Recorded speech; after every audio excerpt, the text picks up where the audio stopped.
This channel does not promote any violent, harmful, or illegal activities. All content provided by this channel is meant for an educational purpose only.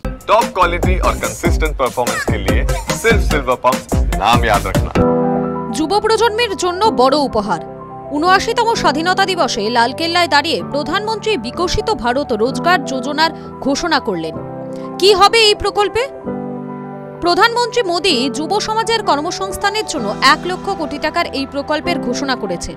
যারাই প্রথম চাকরি করবেন তারা ১৫,০০০ টাকা করে পাবেন। এই টাকা দেওয়া হবে সরকারের তরফে। এদিন প্রধানমন্ত্রী মোদী বলেন, স্কিল ডেভেলপমেন্ট, স্বরোজগার, ইন্টার্নশিপের অভিযান চলছে। দেশের যুব প্রজন্মের জন্য আজ সুখবর এনেছি। ১ লক্ষ কোটি টাকার যোজনা শুরু করেছি। প্রধানমন্ত্রী বিকশিত ভারত রোজগার যোজনা শুরু হচ্ছে আজ থেকে। এই যোজনার অধীনে প্রথম চাকরিতে ১৫,০০০ টাকা দেওয়া হবে সরকারের তরফে।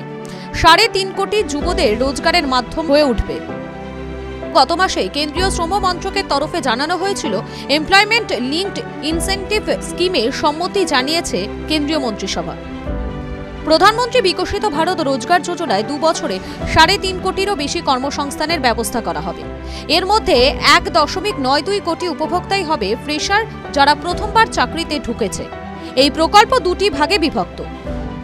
প্রথম চাকরি যাদের, তারা এমপ্লয়িজ প্রভিডেন্ট ফান্ড অর্গানাইজেশনে রেজিস্টার হলেই ১ মাসের ইপিএফ বেতন, যা সর্বাধিক ১৫,০০০ টাকা হবে, তা পাবেন।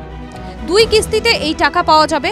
১ লক্ষ টাকা পর্যন্ত যাদের বেতন, তারা এই প্রকল্পের সুবিধা পাবেন। প্রথম কিস্তির টাকা পাওয়া যাবে ৬ মাস চাকরির পর। দ্বিতীয় কিস্তি পাওয়া যাবে ১২ মাস পর।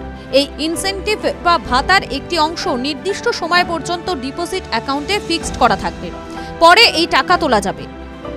দ্বিতীয় অংশে কর্মী নিয়োগের জন্য সংস্থার কর্তারা বিশেষ ভাতা পাবেন।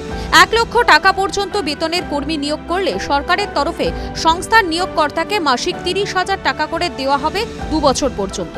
৬ মাস কোনো কর্মী কাজ করলেই এই সুবিধা পাওয়া যাবে। ম্যানুফ্যাকচারিং বা উৎপাদন সেক্টরের ৩য় ও ৪র্থ বর্ষেও ভাতা পাবেন। TV9 Bangla digital.